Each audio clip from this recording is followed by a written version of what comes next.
Hello people, so I'm going to start off with what motivated this video in the first place. So on Saturday we had a new Dragon Ball Super episode, as usually the way it works. The episode itself focused on Krillin, more specifically it focused on framing Krillin as a valuable asset to the Universe 7 team for the upcoming Tournament of Power. Okay? Now in my review, and you can rewatch it or watch it if you haven't seen it, I did criticize one aspect of the episode that to me made no sense. I didn't agree with the way the Gohan fight was handled, so I gave my points in the review. I'm not going to talk about this here. This is not what this video is for, because if you wanted to see those points, you could just watch the review. And so, that was my main complaint of the episode. And this has happened to me twice now, where I'm reviewing a show or a chapter, and I read the chapter or I watch the episode, and then something about it just jumps out at me, as a glaring thing. So I'm like, okay, I can address this in the video. So I do address it in the video. I upload the video, and then once the video goes live, I notice that people are bringing up not the issue that I'm talking about, but it turns out that they actually have another issue within the same chapter and episode. And that's exactly what happened on Saturday.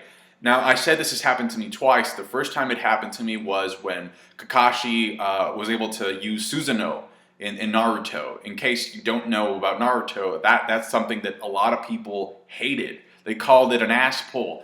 And that when I reviewed that chapter, I did not make a big deal out of it because the biggest thing for me in that chapter was that Obito had come back to life to give Kakashi his eyes. That to me was the biggest conflict of that chapter, but people were more enraged about the Susanoo technique. Same thing happened this weekend. I brought up the Krillin versus Gohan fight as an issue. Turns out most people were pissed and upset about the way the Krillin versus Goku fight had been handled in that same episode.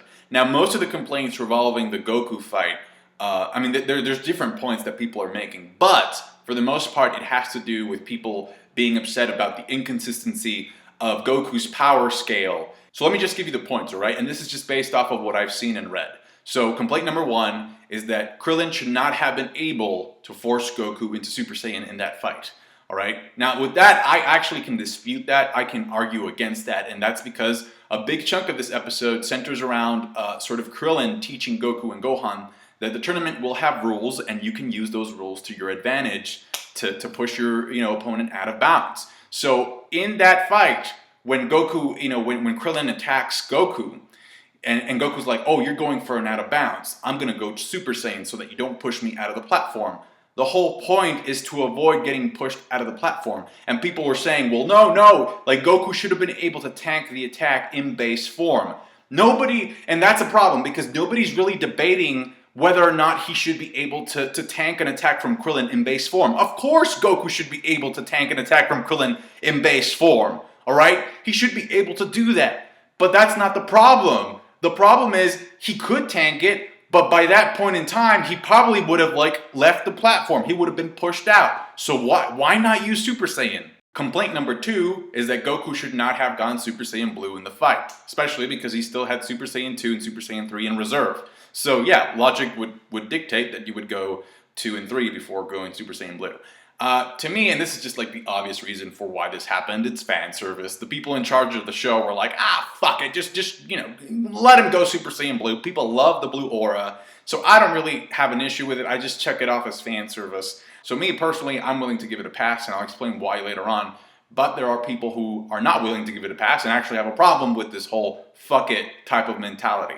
Another thing is that once Goku went Super Saiyan Blue, I read a lot of people saying that Krillin should not have been able to withstand Goku's Kamehameha as long as he did. Despite the fact that in the episode he was his hands were shaking and shit, and he was this was just way too much for me. So that's another issue.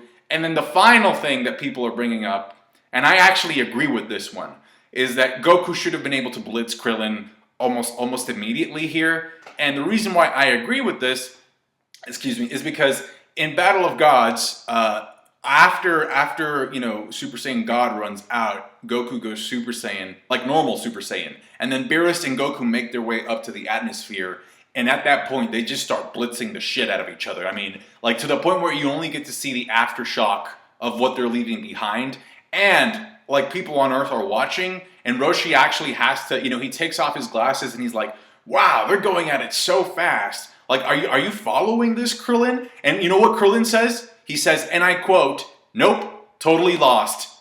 So if Krillin can't even keep up with that speed visually, all right, it would make total sense for Goku to be able to blitz him in the beginning stages of that match that they had, okay? And that, my friends, leads me to this next point. There are two types of people in this world. The types of people who would say that Goku was holding back in that fight, and the types of people who would say, oh, this is poor writing, or it's just an inconsistency. And that separation, that divide, is one of the biggest issues that I've seen growing, actually, within the fandom, and it's something that, you know, the fandom is still kind of working out how to overcome it.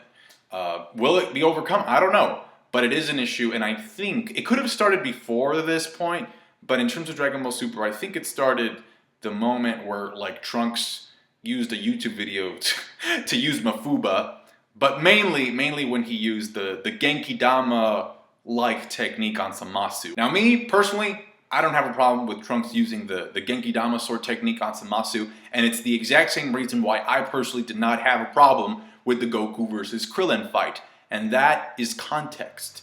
For me, it's very important to look at the context of the fight. What is the fight doing? What is the fight not doing? In Trunks' case, despite the fact that he used this technique on Zamasu, Zamasu was not defeated. In fact, that mission to save the future timeline was a complete failure.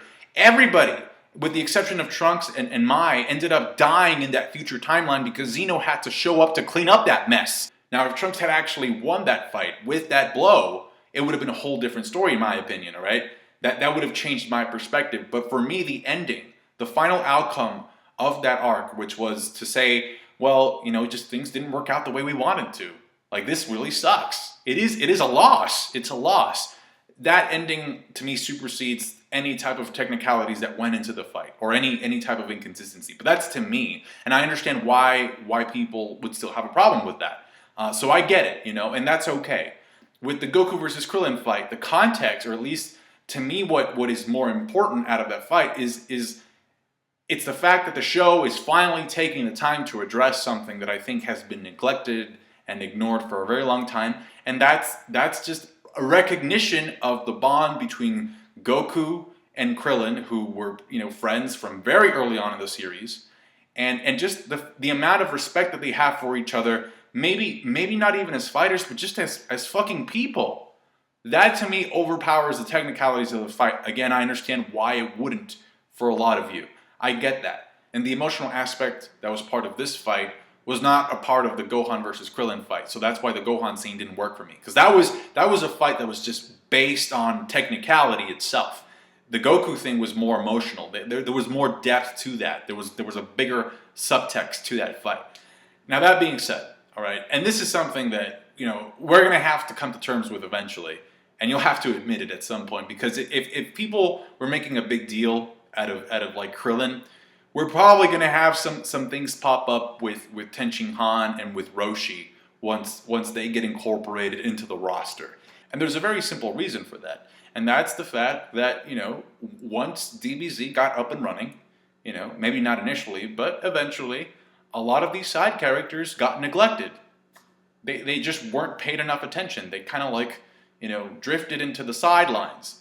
And, you know, I do think that DBZ, eventually, it turned into the Goku and Vegeta show, with Gohan being like a close third wheel. And so what you're doing now is that you're reintroducing some of these side characters and saying, you know, we gotta, let's give them some shine. But the problem that I see fans having is that, okay, give them some shine, but make it believable. And what they could have done is that they could have said, oh, all these characters, these side characters, we're going to have them training their ass off from day one. Okay? We're just going to have to do this. And so that would make their incorporation to this Tournament of Power a little bit more natural, more organic. So what do you think? Are you becoming more aware of the consequences of these characters being gradually brushed aside, or are you game for you know, whatever happens? Because that's another opinion too, and I don't think it's less valid. I will say this though, I think that I liked what they did with Piccolo back in the Champa arc. I thought that was a good example. I loved what they did with Boo in the what's it called, the Zeno exhibition match. And yeah, so those are good examples. I love what they did. So if they can pull that off with some of the other characters in this roster that are not the ones that are usually in the spotlight, then I think we'll be okay. But what do you think? Please let me know down in the comment section. Thank you so much for watching. Like the video if you did. You know, I like to get to the core stuff in some of my videos at the risk of making people uncomfortable or, you know, sometimes seeming like I'm way too provocative. I do that because I think it's necessary at times. So hopefully this video did that. Thank you for watching. Catch you guys later. Bye.